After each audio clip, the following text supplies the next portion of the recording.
வணக்கம். சுப்ரீம் செய்திகளுக்காக இரா செல்வமணி. இன்றைய முதன்மை செய்திகள். RSSஇன் பின்னணி தெரியாமல் 100வது ஆண்டு விழாவிற்கு வாழ்த்து கூறி முதலமைச்சர் ரங்கசாமி சந்தர்ப்பவாத அரசியல் செய்வதாக முன்னாள் முதலமைச்சர் நாராயணசாமி விமர்சனம் செய்துள்ளார். புதுச்சேரியில் சாலை ஓர வியாபாரிகள் சங்க தேர்தல் திடீரென ரத்து செய்யப்பட்டதை கண்டித்து போராட்டத்தில் ஈடுபட்ட தொழிற்சங்கத்தினர் போலீசாருடன் மோதலில் ஈடுபட்டு கைகலப்பில் ஈடுபட்டதால் போராட்ட களமே போர்க்களமாக காட்சியளித்தது.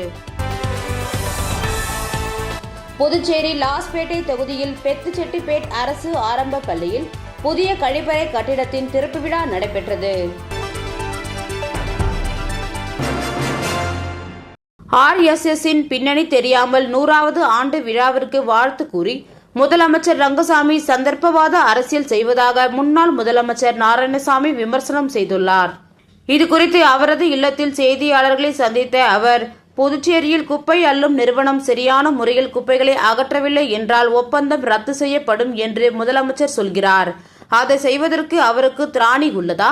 அப்படியென்றால் குப்பை வாரும் நிறுவனத்திடம் இருந்து பெற்ற லஞ்ச பணத்தை முதலமைச்சர் திரும்ப வழங்க வேண்டும். அவர் கொடுப்பாரா என்று கேள்வி எழுப்பிய நாராயணசாமி, ரங்கசாமி சாதனை முதலமைச்சர் அல்ல, அவர் அறிவிப்பு முதலமைச்சர் என்று விமர்சனம் செய்தார். சிவாஜி சிலையில் இருந்து இந்திரா காந்தி சிலை வரை மேம்பாலம் கட்டுவதற்கு கடந்த 4 ஆண்டுகளுக்கு முன்னரே 800 கோடி ரூபாய் நிதி ஒதுக்கப்பட்டது.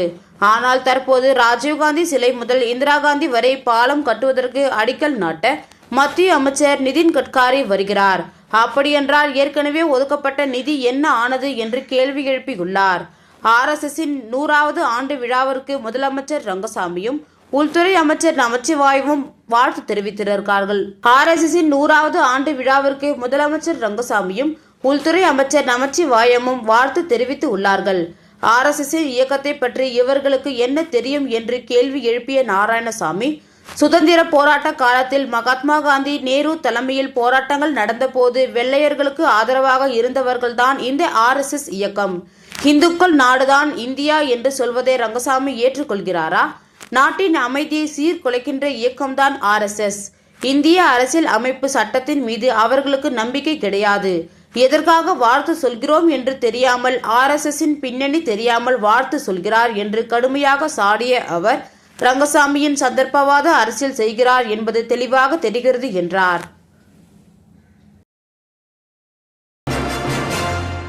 புதுச்சேரியில் சாலை ஓர வியாபாரிகள் சங்க தேர்தல் திடீரென ரத்து செய்யப்பட்டதை கண்டித்து போராட்டத்தில் ஈடுபட்ட தொழிற்சங்கத்தினர் போலீசாருடன் மோதலில் ஈடுபட்டு கைகலப்பில் ஈடுபட்டதால் போராட்ட களமே போர்க்களமாக காட்சியளித்தது. புதுச்சேரி சாலையோர வியாபாரிகள் நிர்வாகிகளின் சங்க தேர்தல் கம்பன் கலையரங்கில் இன்று நடைபெறுவதாக அறிவிக்கப்பட்டிருந்தது. இதற்காக கடந்த 1 மாதமாக வாக்கு சேகரிக்கும் பணியில் ஈடுபட்ட வியாபாரிகள் இன்று காலை ஆர்வமாக வாக்களிக்க வந்தனர். ஆனால் திடீரென நகராட்சி ஆணையர் தேர்தல் ரத்து செய்யப்படுவதாக அறிவித்தார். இதனால் ஆத்திரமடைந்த சாலை ஓர வியாபாரிகள் மற்றும் அவர்களுக்கு ஆதரவான தொழிற்சங்க அமைப்பினர் புதுச்சேரி அண்ணாசிலை அருகே மறியல் போராட்டத்தில் ஈடுபட கம்பன் கலையரங்கில் இருந்து அண்ணாசிலை அருகே போராட்டக்காரர்கள் கோஷங்களை எழுப்பியவாறு சாலையில் ஓடி வந்து மறியல் போராட்டத்தில் ஈடுபட்டனர். அப்பொழுது போராட்டக்காரர்களை போலீசார் அப்புறப்படுத்த முயலும் போது போலீசாருக்கும் போராட்டக்காரர்களுக்கும் மோதிக்கொண்டு ஒருவருக்கு ஒருவர் தாக்கிக் கொண்டு கைகலப்பில் ஈடுபட்டனர். இதனால் போராட்ட களமே போர்க்களமாக காட்சியளித்தது. தொடர்ந்து சாலை மறியலில் ஈடுபட்டவர்களால் போக்குவரத்து நெரிசல் ஏற்பட்டது. மறியல் போராட்டத்தை மீறி பொதுமக்கள் செல்ல முயன்றதால் அவர்களை போராட்டக்காரர்கள் தடுத்தனர். இதனால் கடுமையான தள்ளுமுள்ளும் வாக்குவாதமும் ஏற்பட்டது.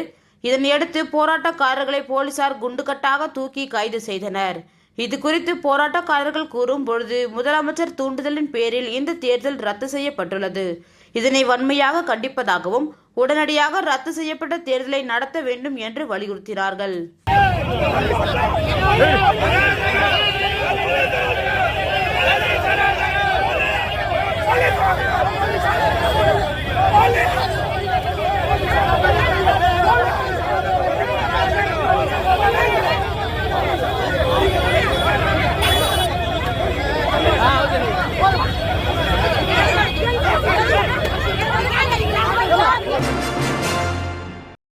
புதுச்சேரி லாஸ்பேட்டை தொகுதியில் பெத்துச்செட்டிப்பேட் அரசு ஆரம்ப பள்ளியில் புதிய கழிப்பறை கட்டிடத்தின் திறப்பு விழா நடைபெற்றது. புதுச்சேரி லாஸ்பேட்டை தொகுதியின் பெத்துச்செட்டிப்பேட் அரசு ஆரம்ப பள்ளியில் சுகாதாரமான கழிப்பறை கட்ட வேண்டும் என்று பள்ளி நிர்வாகம் புதுச்சேரி மாநிலங்களவை உறுப்பினர் செல்வகணபதி அவர்களிடம் கோரிக்கை வைக்கப்பட்டது. அதனை ஏற்று தனது தொகுதியின் மேம்பாட்டு நிதியிலிருந்து ரூபாய் 25 லட்சத்தை வழங்கி புதிய கழிப்பறை கட்டிடம் கட்டி முடிக்கப்பட்டது. இதற்கான திறப்பு விழா இன்று நண்பகல் 12 மணி அளவில் புதுச்சேரி மாநிலங்களவை உறுப்பினர் செல்வகணபதி அவர்கள் திறந்து வைத்து மாணவர்களின் பயன்பாட்டிற்கு அர்ப்பணித்தார். இந்த விழாவில் லாஸ்பேட்டை தொகுதியின் சட்டமன்ற உறுப்பினர் வைத்தியநாதன், பொதுப்பணித்துறை அதிகாரிகள், பள்ளி தலைமை ஆசிரியர், ஆசிரியர் பெருமக்கள், பாஜக கட்சியின் நிர்வாகிகள், பொறுப்பாளர்கள் மற்றும் ஊர் பொதுமக்கள் திரளாக கலந்து கொண்டு விழாவினை சிறப்பித்தனர். புதுச்சேரி எல்லை கோட்டக்குப்பம் அருகில் பேக்கரியில் மாமூல் கேட்டு பட்டா கத்தியுடன் கடையை அடித்து உடைத்த சம்பவத்தில் ஈடுபட்ட குற்றவாளிகளை போலீசார் கைது செய்துள்ளனர். சின்ன கோட்டக்குப்பம் அப்பு உட்பட 2 போலீசார் கைது செய்துள்ளனர்.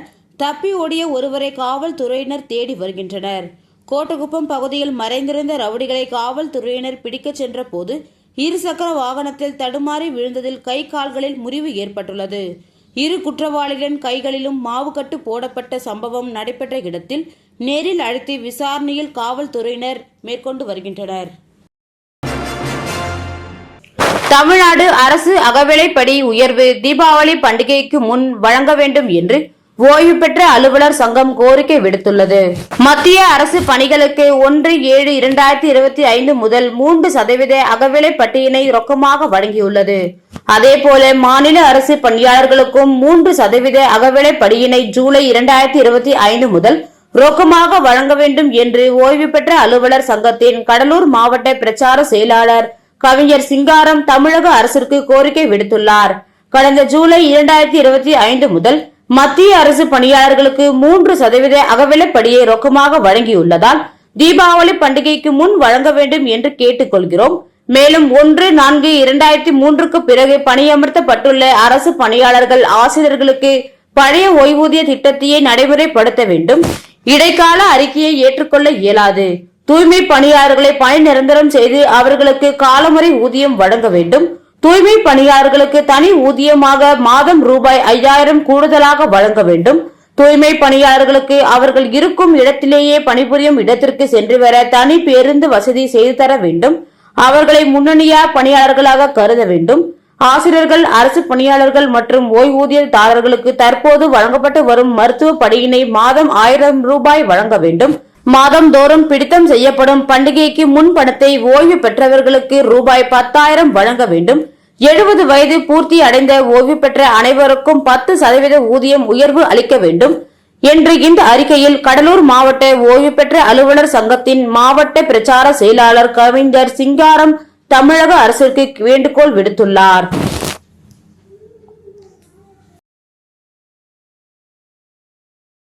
விளம்பர இடைவேளைக்கு பிறகு செய்திகள் தொடரும். புது உலகம், புது வாழ்க்கை, அதை ஒரு இளவரசியை போல கடந்து செல்லணும். அதுக்கு நம்மளை அலங்கரிக்க முகல் காலகட்டத்தின் கலாச்சாரத்தை தழுவி அற்புதமான தங்க நகைகளை மெஹஃபில் கலெக்ஷனாக உருவாக்கி தருது ஜோசா லூகாஸ். மெஹஃபில், இனி மனங்களை வெல்லலாம். Mehfil, classical Mughal design jewelry from Josa Lucas.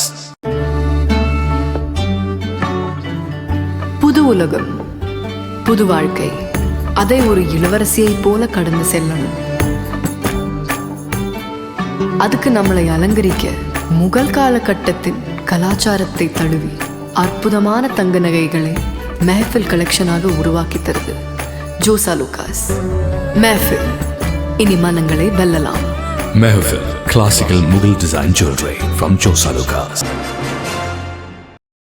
Pillaiyarkuppam அருள்மிகு ஸ்ரீ கூத்தாண்டவர் திருக்கோவில் தலம் அமைக்கும் பணியை சட்டமன்ற உறுப்பினர் சாய்ஜி சரவண்குமார் பூஜை செய்து பணியினை தொடங்கி வைத்தார்.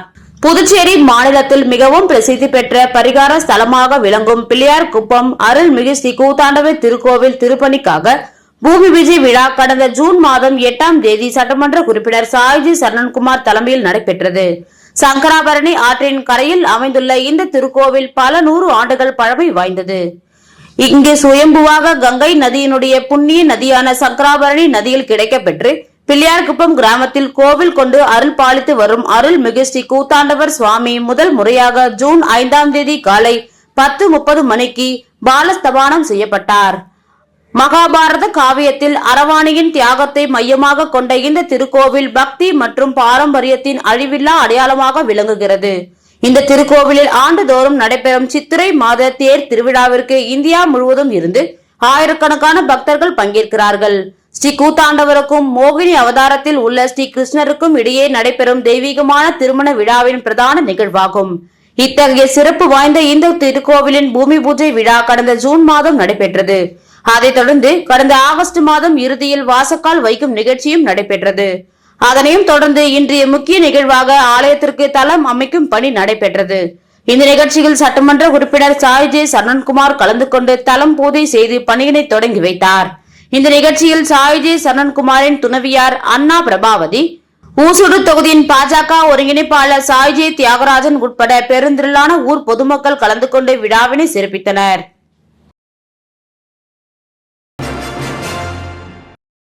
மேல் சாத்தமங்கலம் ஸ்ரீ மங்களாம்பிகை சமேத ஸ்ரீ திருமங்களேஸ்வரர் ஆலயத்தில் நடைபெற்ற நவராத்திரி விழாவில் திரளான பக்தர்கள் கலந்து கொண்டு சுவாமி தரிசனம் செய்தனர். புதுச்சேரி மாநிலம் மங்கலம் சட்டமன்ற தொகுதிக்கு உட்பட்ட மேல் சாத்தமங்கலம் பகுதியில் அமைந்துள்ள ஸ்ரீ மங்களாம்பிகை சமேத ஸ்ரீ திருமங்களேஸ்வரர் ஆலயத்தில் கடந்த 9 நாட்களாக நடைபெற்ற நவராத்திரி விழாவின் இறுதி நாளான நேற்று மகிஷாசுரனை வதம் செய்து வெற்றியை கொண்டாடும் விதமாக அம்பாளுக்கு அபிஷேகம் மற்றும் ஆரத்தியை தொடர்ந்து அம்மனுக்கு ஆலம் கரைத்து சுற்றுதல் போன்ற நிகழ்வுகள் நடைபெற்றது. தொடர்ந்து சுவாமிக்கு மகா தீபாராதனை காண்பிக்கப்பட்டது. இதில் பக்தர்கள் தங்களது வேண்டுதலை முன்வைத்து அம்மனின் அருள் பெற்று அம்மனிடம் மனமுருகி வேண்டினர். தொடர்ந்து விழாவில் கலந்து கொண்ட பக்தர்களுக்கு சுப மங்கள பிரசாதமாக புடவை, குங்குமம், மஞ்சள் மற்றும் அன்னதானமும் ஆலயம் சார்பாக வழங்கப்பட்டது.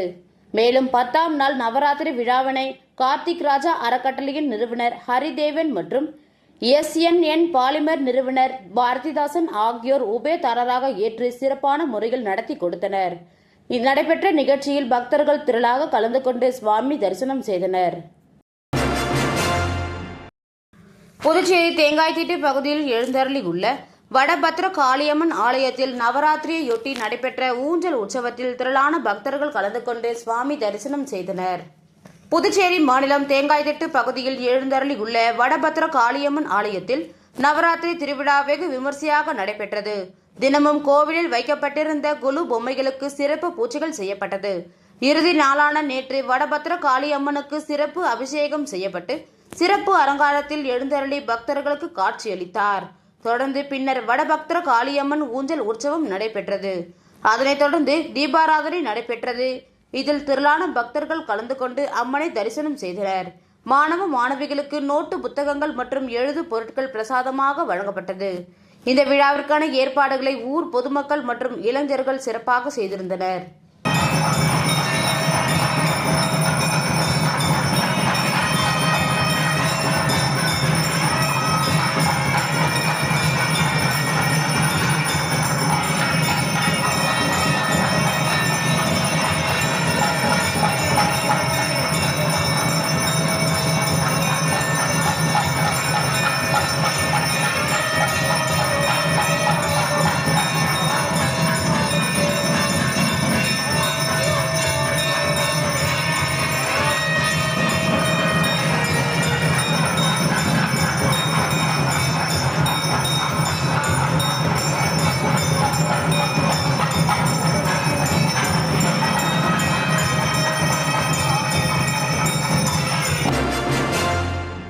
புதுச்சேரி உழவர்கரை தொகுதிக்கு உட்பட்ட காவேரி நகர் பகுதியில் அமைந்துள்ள அருள்மிகு ஸ்ரீ ராஜராஜேஸ்வரி அம்மன் ஆலயத்தில் நடைபெற்ற ஊஞ்சல் உற்சவத்தில் முன்னாள் சட்டமன்ற உறுப்பினர் MNR பாலன் அவர்கள் கலந்து கொண்டு சுவாமி தரிசனம் செய்தார். புதுச்சேரி உழவர்கரை தொகுதிக்கு உட்பட்ட காவேரி நகர் பகுதியில் அமைந்துள்ள அருள்மிகு ஸ்ரீ ராஜராஜேஸ்வரி அம்மன் ஆலயத்தில் நவராத்திரி விழாவை முன்னிட்டு அம்மனுக்கு சிறப்பு அபிஷேக ஆராதனைகள் நடைபெற்றதை தொடர்ந்து ஊஞ்சல் உற்சவ நிகழ்ச்சியும் நடைபெற்றது. இதில் சிறப்பு அழைப்பாளராக முன்னாள் சட்டமன்ற உறுப்பினரும் துணை சபாநாயகருமான MNR பாலன் அவர்கள் கலந்து கொண்டு சுவாமி தரிசனம் செய்தார். இந்த ஊஞ்சல் உற்சவத்தில் கலந்து கொண்ட 250க்கும் மேற்பட்டோருக்கு பரிசு பொருட்கள் வழங்கினார். மேலும் கோவில் அறங்காவலர் குழுவினரிடம் நன்கொடை வழங்கினார்.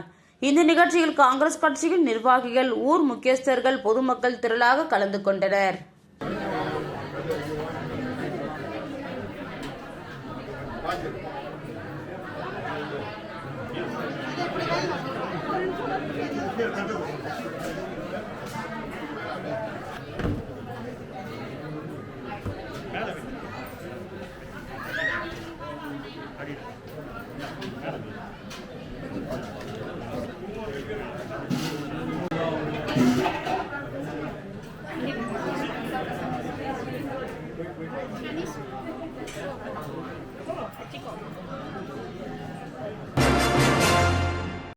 காந்தி ஜெயந்தியை முன்னிட்டு ஜிப்மர் மருத்துவமனை வளாகத்தில் முனைவர் சுந்தர முருகன் அன்னதானம் வழங்கினார். காந்தியின் பிறந்த நாளை முன்னிட்டு அபயம் தொண்டு நிறுவனர் மற்றும் அன்னை கஸ்தூரிபாய் மாற்றுத்திறனாளிகள் சமூக சேவை மையம் இணைந்து நடத்திய அன்னதான நிகழ்ச்சியில் முனைவர் சுந்தர முருகன் கலந்து கொண்டு ஜிப்மர் மருத்துவமனை வளாகத்தில் அன்னதானம் வழங்கினார். இந்த நிகழ்வில் அன்னை கஸ்தூரிபாய் மாற்றுத்திறனாளிகள் சமூக சேவை மையத்தின் தலைவர் என்.ஆர். சுசிலா அவர்களும், சுபகிருஷ் குழுமத்தின் நிறுவனர் தலைவர் திரு ஜெய் ஜெகன் அவர்களும், திருப்பதி குழுமத்தின் உரிமையாளர் அனந்த பாஸ்கரன் அவர்களும், சென்னை தினக்குரல் செய்தித்தாளின் பதிப்பு ஆசிரியர் திரு சங்கர் அவர்களும் கலந்து கொண்டு அன்னதானம் வழங்கினர். ஜிப்மர் மருத்துவமனை வளாகத்தில் குழுமி இருந்த நோயாளிகள் மற்றும் அவர்களின் துணையாளர்கள் அனைவரும் இந்த அன்னதானத்தில் பங்கு பெற்றனர். புதுச்சேரியில் காணாமல் போன 31 லட்சம் ரூபாய் மதிப்புள்ள 158 மொபைல் போன்களை இணையவழி போலீசார் மீட்டு உரியவர்களிடம் ஒப்படைத்தனர். புதுச்சேரியில் காணாமல் போன மற்றும் தவறவிட்ட செல்போன்களை மீட்பதற்கு முதுநிலை காவல் கண்காணிப்பாளர் நித்யா ராதாகிருஷ்ணன் உத்தரவின்படி தனிப்படைகள் அமைக்கப்பட்டது. அந்த தனிப்படைகள் கடலூர், விழுப்புரம், திண்டிவனம் உள்ளிட்ட பல்வேறு மாவட்டங்களில் சென்று காணாமல் போன அல்லது தவறவிட்ட மொபைல் போன் இருப்பிடங்களை கண்டறிந்து 31 லட்சம் ரூபாய் மதிப்புள்ள 158 மொபைல் போன்களை மீட்டனர். இந்த செல்போன்களை ஒப்படைக்கும் நிகழ்வு இணைய வழியில் காவல் நிலையத்தில் நடைபெற்றது. இதில் 200க்கும் மேற்பட்ட பொதுமக்கள் கலந்து கொண்டு தங்களது மொபைல் போன்களை வாங்கி சென்றனர். இந்த நிகழ்ச்சியில் இணையவழி காவல்துறை ஆய்வாளர்கள் தியாகராஜன், கீர்த்தி மற்றும் செல்போன் மீட்பு குழுவின் பொறுப்பாளர்களான துணை உதவி ஆய்வாளர் சுதாகர் மற்றும் ஊர்காவல் படை வீரர்கள் சுகன்யா மற்றும் இணையவழி போலீசார் கலந்து கொண்டனர். RSSன் பின்னணி தெரியாமல் 100வது ஆண்டு விழாவிற்கு வாழ்த்து கூறி முதலமைச்சர் ரங்கசாமி சந்தர்ப்பவாத அரசியல் செய்வதாக முன்னாள் முதலமைச்சர் நாராயணசாமி விமர்சனம் செய்துள்ளார். புதுச்சேரியில் சாலை ஓர வியாபாரிகள் சங்க தேர்தல் திடீரென ரத்து செய்யப்பட்டதை கண்டித்து போராட்டத்தில் ஈடுபட்ட தொழிற்சங்கத்தினர் போலீசாருடன் மோதலில் ஈடுபட்டு கைகலப்பில் ஈடுபட்டதால் போராட்ட களமே போர்க்களமாக காட்சியளித்தது. புதுச்சேரி லாஸ்பேட்டை தொகுதியில் பெத்துச்செட்டிப்பேட் அரசு ஆரம்ப பள்ளியில் புதிய கழிப்பறை கட்டிடத்தின் திறப்பு விழா நடைபெற்றது. இந்த செய்தி அறிக்கை இத்துடன் நிறைவு பெறுகிறது. வணக்கம்.